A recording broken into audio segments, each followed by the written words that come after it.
The world of NASCAR has seen its share of triumph and tragedy, but few stories strike as deeply as that of Grant Adcox. A driver known for grit, humility, and an unwavering love of racing, Adcox wasn't a superstar chasing headlines. He was a racer's racer, competing with heart even when resources were thin. On a late November afternoon in 1989, during the Atlanta Journal 500, a violent crash would end his life and change NASCAR's safety standards forever. So what happened that day? Let's talk about it. This is the story of Grant Adcox, the independent driver who gave everything to the sport he loved.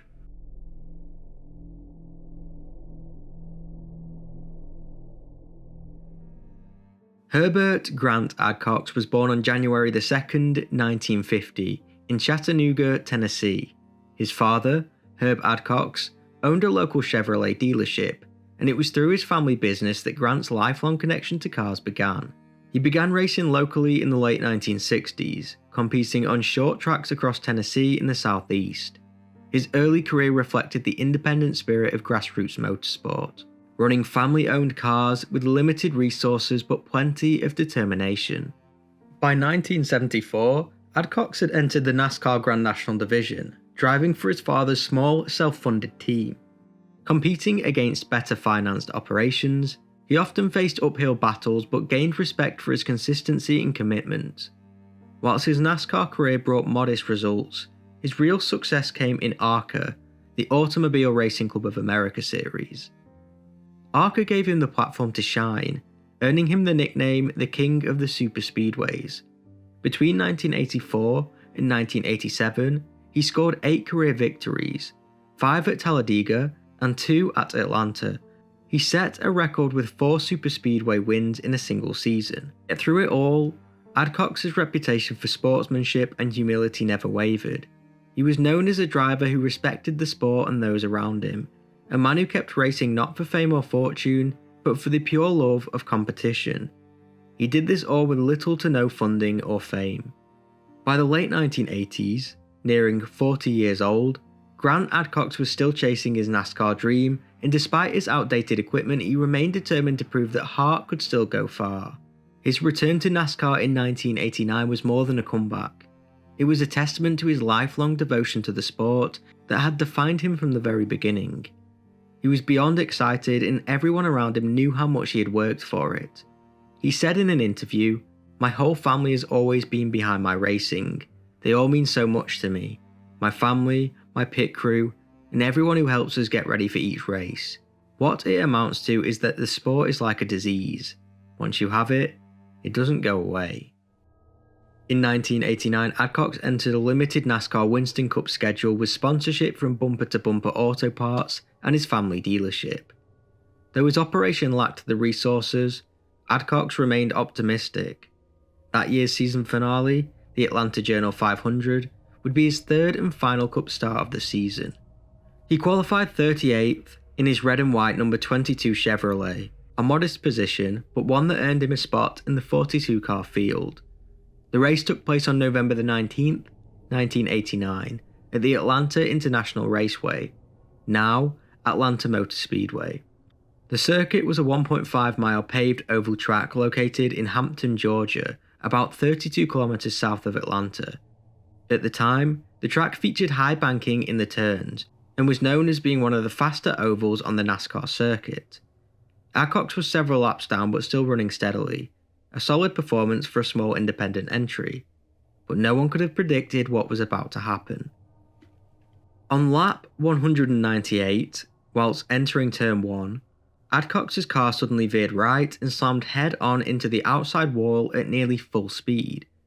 Witnesses reported no signs of braking or steering correction, suggesting either a tyre failure or a mechanical problem. Some speculated that contact with another car may have played a role, but this was never proven. What is certain is that the impact was catastrophic. The collision was so severe that Adcox's racing seat tore completely away from its mounts, a failure that would prove fatal. The car burst into flames momentarily as it skidded down the banking, before coming to rest in the infield near turn 2. The commentators can be heard saying, "We have a car on fire," after having hit the wall in number 1. It's Grant Adcox. His car is on the bottom of the racetrack. The caution flag flew and safety crews in vehicles rushed to the wreck. The commentators went on to say that Grant had hit the wall hard with his right front, but it is clear from listening to them they had no idea how bad it was. Rescuers had to use the jaws of life to cut open the roof of the mangled car. This is the process of peeling back the roof to get to the driver. It took nearly 12 minutes to free Adcox, who was unresponsive. He was immediately transported to the track's infield medical centre and then airlifted to Georgia Baptist Hospital. Despite extensive resuscitation efforts, Grant Adcox was pronounced dead shortly after arrival. He had suffered massive head and chest injuries, and medical examiners later confirmed that the trauma had caused cardiac arrest upon impact. He was just 39 years old. As stated, the race was red flagged briefly but later resumed. Dale Earnhardt went on to win, whilst Rusty Wallace clinched the Winston Cup championship. But the paddock celebration was muted. Word of Adcock's death spread quickly through the pit lane, and many drivers were visibly shaken. It was the first Winston Cup fatality in 5 years. In the days following the crash, NASCAR launched a full investigation. It was determined that Adcox's racing seat had been improperly mounted, which caused it to rip free during the collision. The force of the impact, combined with seat failure, left the driver without crucial protection against the violent deceleration. His friend and teammate Hartley Rankin would expand on this, saying, "It was a tremendous hit that caused the seat to shift to the right. Grant was a pretty good sized guy. The seatbelts and harness are designed to protect the driver from head-on or rear-end collisions. But when Adcox's body shifted to the side, the belts cut into his chest. It was so hard a lick on the right side that the car collapsed like a pancake. There was so much force against Grant that it just crushed him." The tragedy prompted NASCAR to rewrite its seat mounting regulations for the 1990 season, mandating stricter installation standards and inspection protocols for all competitors. It was a pivotal change that influenced safety engineering in stock car racing for decades. Whilst Adcox's death didn't garner the same national attention as other NASCAR fatalities, it was a wake-up call. It emphasised that even small oversights in safety could have devastating consequences. Grant Adcox was laid to rest in Chattanooga Memorial Park.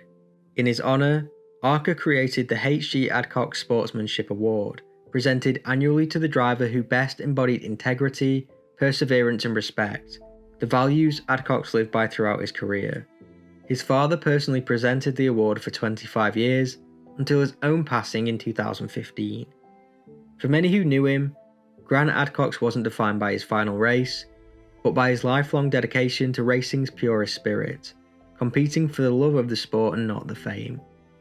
Though decades have passed since that tragic day in Atlanta, his name remains a symbol of the determination and danger that have always defined American stock car racing. His friend Hartley Rankin said, "Grant was talking about how much he loved racing, and how he didn't know what he would do without it. He was talking about how he would love to be able to get a big name sponsor and race in the big circuit. That's all he wanted to do. He was always thinking about it." Bob Moffitt, his team member, would also go on to say, "It's too bad that you don't find out how much you care about someone until they're gone. I didn't realise how much of a good friend Grant was until now. I lost a real good friend."